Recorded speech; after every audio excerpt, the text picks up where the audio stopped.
Good morning, friends. Welcome to a cloudy but beautiful morning here in Uttarakhand. And today I thought I will do some question and answers. So I have two questions for today. And the first question is just to be clear, this is going to be a bit technical. So if you don't like the technical part, please do totally skip this video. The first question is, suppose if I'm shooting a dark object against a very bright background.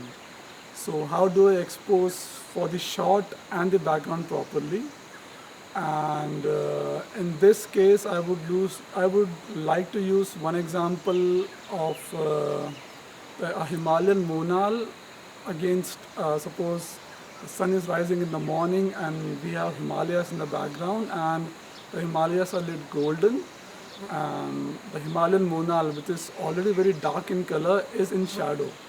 And using a telephoto lens, if you want to expose correctly for the monal and the Himalayas in the background, suppose you want to make a habitat type shot. So how would you do that?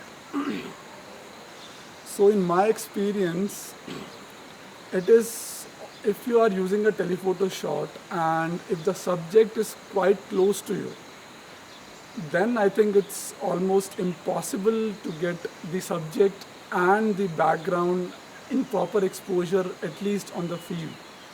But if the subject is at some distance from your camera and the Himalayas are in the background, I think what you could do is you could step back a bit more actually, and instead of going for the close up along with the background, you could actually go for a sort of habitat with the background.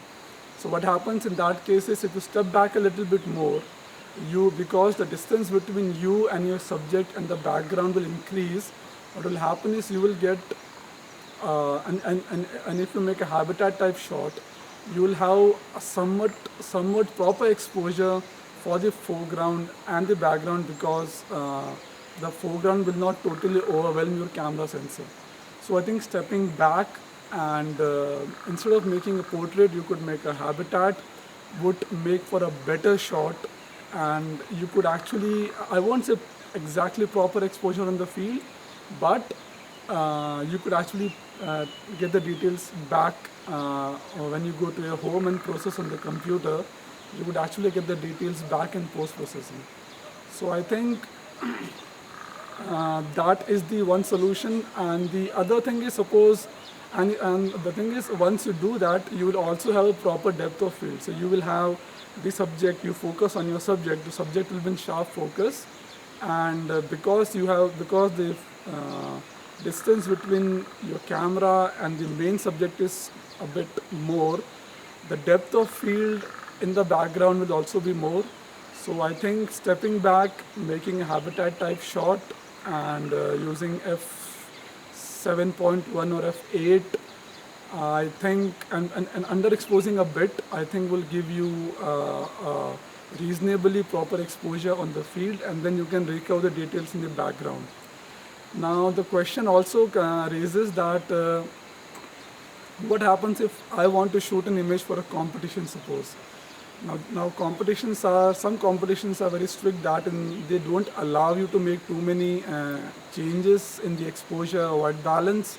So how would you do that?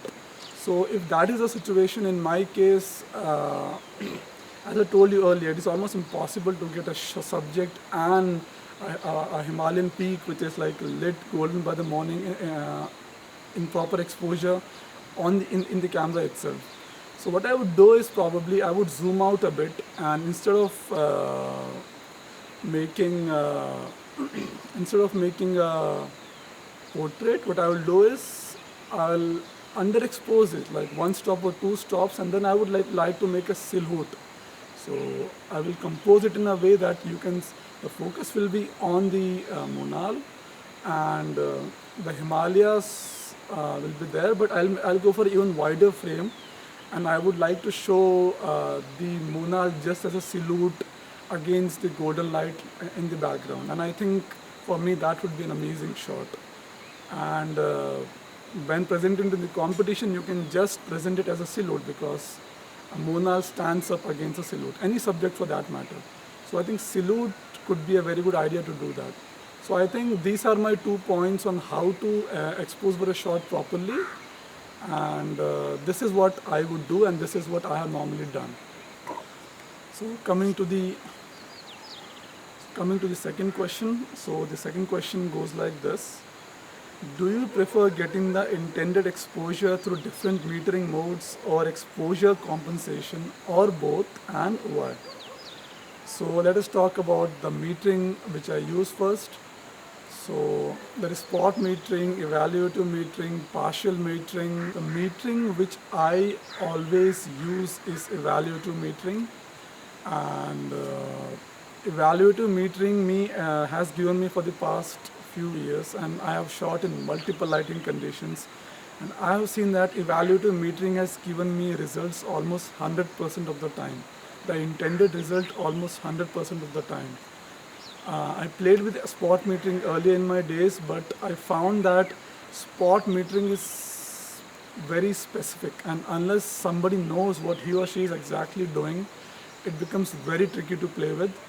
And I tried that earlier, and seeing that my wild, the subject which I'm shooting is the subject which I'm shooting is so unpredictable. I do not want another big, huge, and unpredictable factor on my camera.